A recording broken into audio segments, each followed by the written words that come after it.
Bonjour à tous, je suis ravie de vous retrouver aujourd'hui pour une vidéo que j'avais très envie de faire qui m'a demandé un peu de temps de préparation parce que je voulais que ce soit bien, que ce soit clair, que je dise pas de bêtises.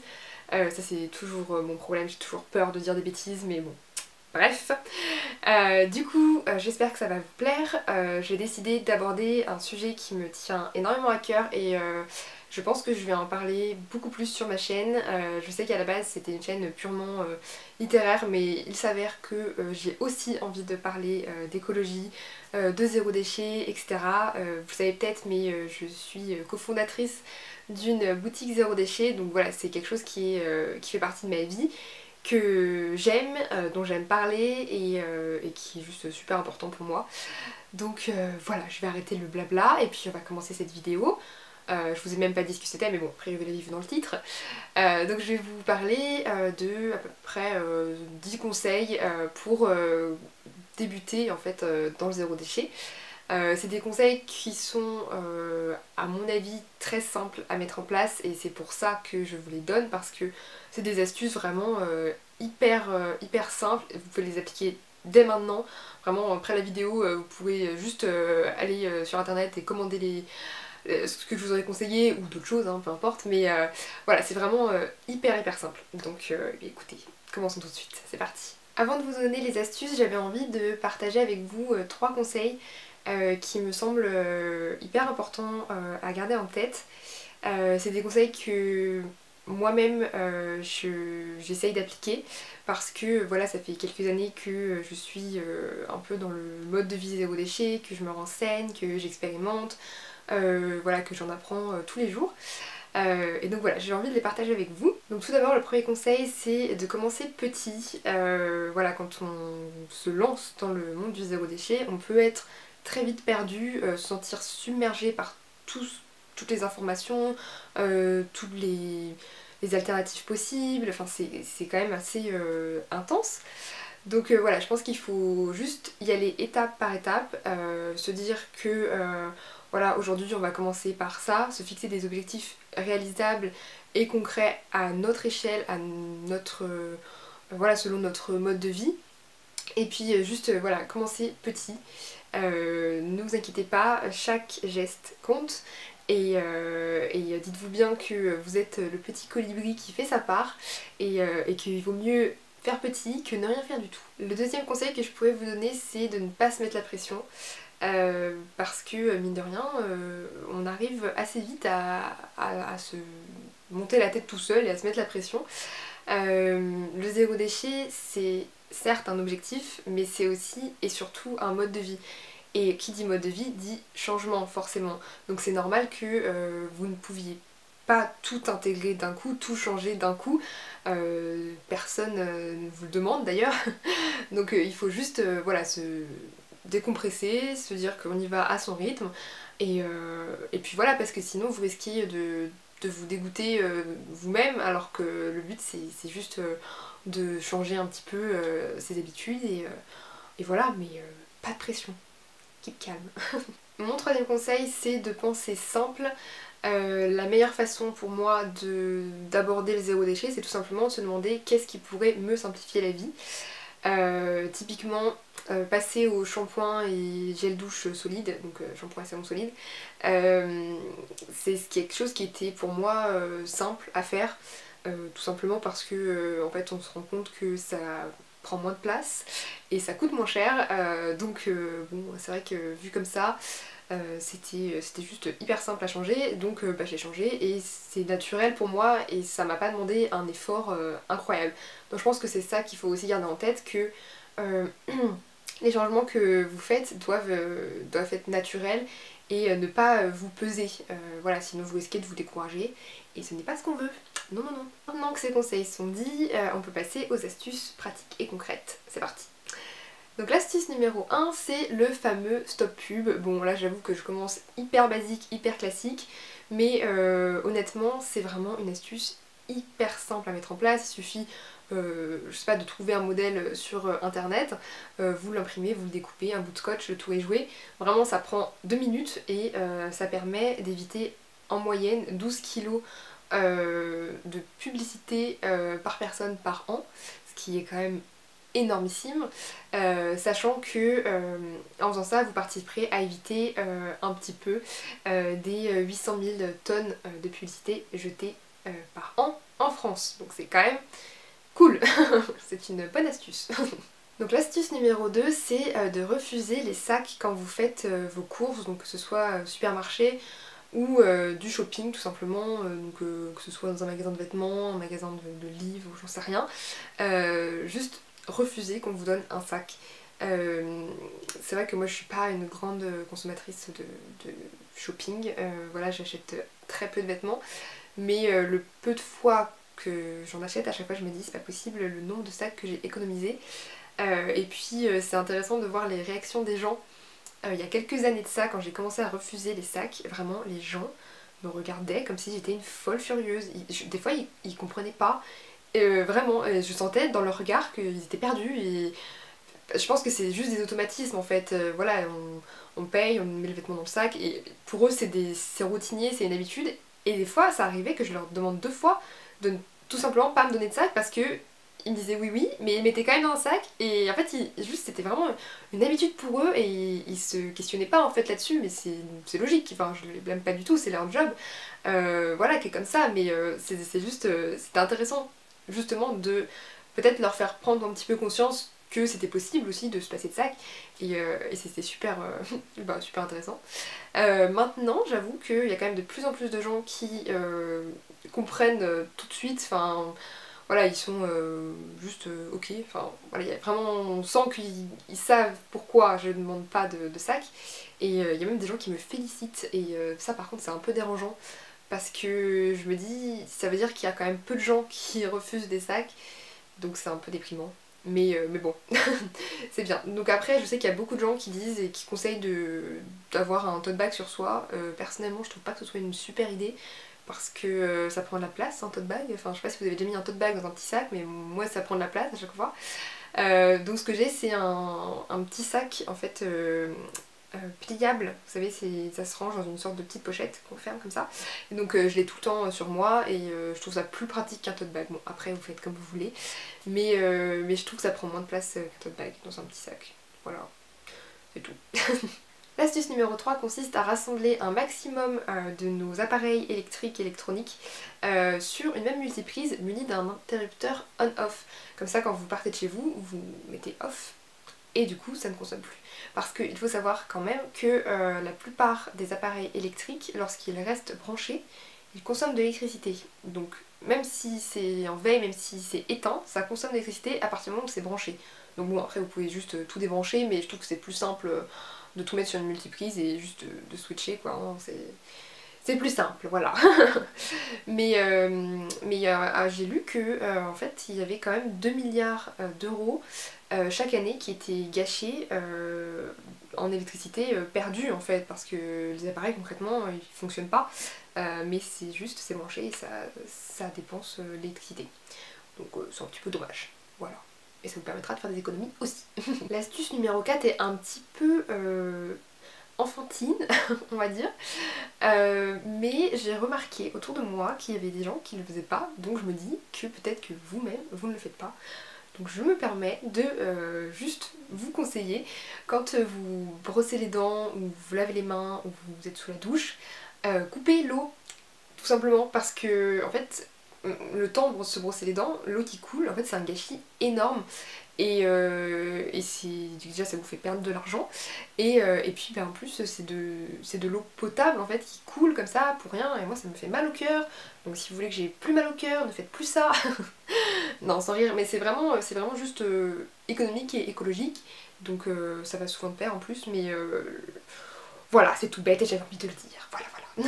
L'astuce numéro 5 concerne les voyages, parce que l'été arrive, il arrive ici, il va arriver un jour. Et je me suis dit que ça serait peut-être sympa de juste essayer de revoir un peu sa façon de voyager, tout simplement en se demandant quel est vraiment le moyen de transport le plus adéquat. Bon, des fois il n'y a pas le choix, il faut prendre l'avion, mais souvent il y a des alternatives comme le train ou la voiture. même si au final le meilleur moyen de transport reste le train. Et alors là je vais lire parce que je ne me souviens pas des chiffres, mais par exemple le bilan carbone d'un aller-retour entre Paris et Berlin peut être multiplié par 10 selon le type de transport choisi. C'est pas moi qui le dis, hein. Un trajet en train émet 21 kg de CO2 par passager, alors que un voyage en voiture, donc pour la même distance, s'élève à 150 kg de CO2 par passager, donc c'est juste énorme, et 255 kg pour un vol en classe éco. Donc quand même on voit que le train c'est mieux. Mais bon, après je sais très bien que des fois on n'a pas le choix, et ça m'arrive moi aussi de voyager, j'avoue que c'est quelque chose qui fait vraiment partie de ma vie, que j'aime voyager, et même si je prends pas l'avion super souvent, ça m'est arrivé de le prendre, et c'est comme ça, des fois on n'a pas le choix. Après bien sûr on a toujours le choix de ne pas voyager, mais je ne suis pas encore prête à renoncer au voyage. Voilà, on a tous nos faiblesses, donc j'essaye de compenser par autre chose, et avec tous les gestes du quotidien notamment, voilà, essayer de se dire que bon, oui je prends l'avion, mais j'essaye de réduire au maximum mon empreinte carbone au quotidien. Peut-être que ça équilibre un peu, je sais pas. En tout cas c'est bien d'en être conscient et d'essayer de prendre le moins possible l'avion. Voilà, c'est tout. L'astuce numéro 6 sera hyper courte, acheter une gourde. Donc celle-là est de Quetch, elle est en inox, mais bon il y a des gourdes vraiment partout, c'est hyper simple d'en acheter. Et ça évite d'acheter des petites bouteilles d'eau, déjà parce que ça coûte cher les petites bouteilles d'eau, mine de rien. Alors que ça, oh, non, enfin je vais pas dire de bêtises, je me souviens plus du prix, mais bon c'est assez vite rentabilisé on va dire. Et puis ça évite toutes les bouteilles d'eau, tous les bouchons en plastique qui traînent dans les océans et qui doivent être recyclés, mais bon on sait très bien que le recyclage c'est pas forcément une solution. Donc voilà, acheter une gourde, la planète s'en portera mieux. Astuce numéro 7, acheter de saison. Et oui, je vais prendre l'exemple de la tomate qui est pour moi l'exemple le plus emblématique possible, parce que mon papy fait pousser des tomates dans son jardin tous les étés, et c'est juste les tomates les meilleures du monde. Elles sont tellement charnues et tellement... Oh, franchement c'est incomparable avec ce qu'on peut acheter comme tomate l'hiver, c'est juste... J'ai l'impression que c'est pas le même fruit ou légume, je sais jamais ce que c'est une tomate, c'est un fruit, un légume, je crois que c'est les deux, bref. C'est juste, ça n'a rien à voir. Donc voilà, donc je pense que c'est important d'acheter de saison et surtout d'acheter des tomates en été.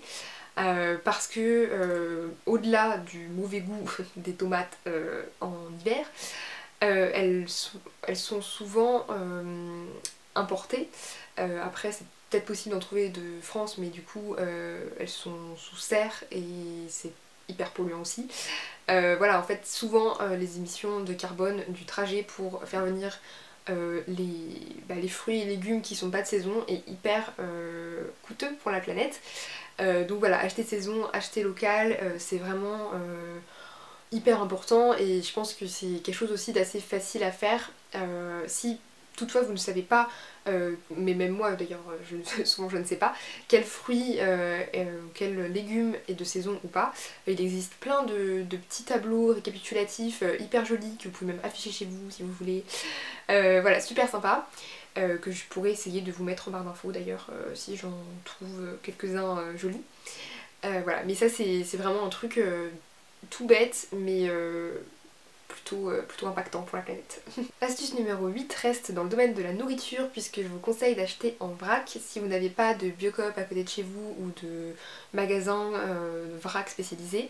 Sachez qu'il y a de plus en plus de grandes surfaces qui proposent la vente de produits en vrac. Bon, après ça veut pas dire que ces produits-là sont de qualité, mais bon, on peut pas tout avoir. Voilà, donc je vous conseille vraiment, il suffit d'acheter des petits sacs à vrac, et d'ailleurs j'en vends dans ma boutique, je dis ça je dis rien. Placement de produit, attention. Voilà, donc vraiment juste il suffit de penser à emmener vos petits sacs à vrac, vous les remplissez, et moi personnellement, souvent quand j'achète des pâtes et du riz en vrac, en fait je les laisse juste dans le sac en vrac, mais parce que j'en ai beaucoup, donc je peux me permettre de faire ça. Suffit d'investir dans quelques bocaux, et puis vous transvasez le contenu de votre sac à vrac dans le bocal en arrivant chez vous. Vraiment c'est un truc tout bête, mais qui vient de plus en plus, et qui limite les emballages et suremballages qu'on connaît tous. Astuce numéro 9, c'est ceci.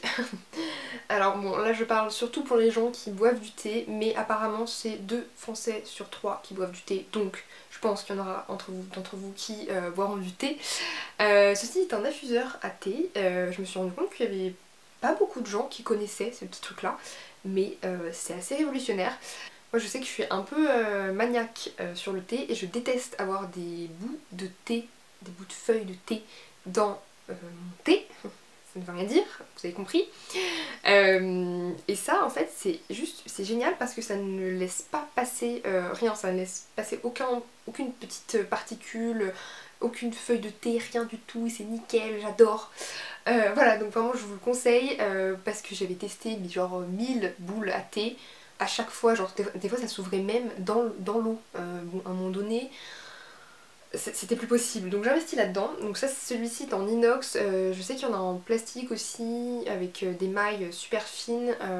Mais je saurais pas vous dire s'il en existe d'autres. En tout cas voilà, donc celui-ci est en inox. C'est trouvable en supermarché ou dans les magasins spécialisés pour la nourriture, des choses comme ça. Sur internet aussi évidemment. Et c'est juste hyper chouette.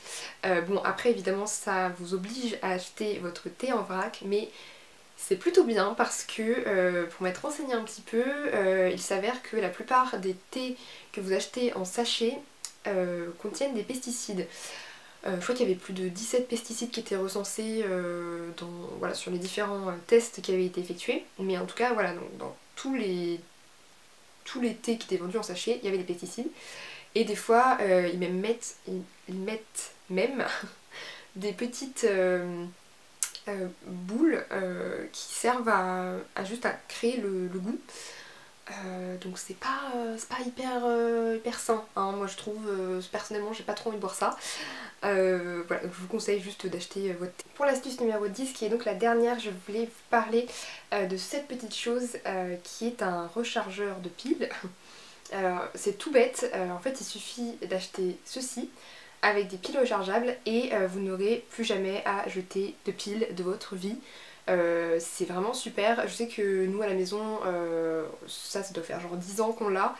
Et ben on n'achète plus de piles et c'est vraiment super. Il y a différents modèles qui existent. Maintenant en plus ils sont beaucoup plus efficaces que ce qu'on a déjà. Voilà, il y en a pour des piles plus grosses, plus fines, enfin c'est vraiment super. Nous on l'utilise notamment pour les piles de télécommande, de la balance, d'horloge, enfin... En fait on a des piles cachées chez nous et on s'en rend pas forcément compte à partir du moment où elles ne marchent plus. Et là en fait bah, c'est tout simple, il suffit de les recharger sur une prise normale et vraiment c'est super. La vidéo est terminée, j'espère qu'elle vous aura plu. J'ai encore des dizaines et des dizaines d'astuces comme ça à partager, donc n'hésitez pas si vous en voulez d'autres, si vous voulez que je fasse une vidéo comme ça. N'hésitez pas aussi à partager vos astuces zéro déchet parce que je suis sûre que vous en avez beaucoup. Et puis dites-moi si ça vous plaît ce format, que je vous parle de zéro déchet, même si mon fond reste un fond de livre. C'est un problème mais je n'ai pas d'autre fond donc voilà, j'ai mis du Tillière pour faire un peu plus écolo. J'espère que ça vous a plu, n'hésitez pas à vous abonner, à mettre un petit pouce bleu si vous voulez. Quoi qu'ils sont plus bleus maintenant, hein. Bref, vous avez compris. Et puis bah écoutez, je vous dis à très bientôt pour une nouvelle vidéo. Bye!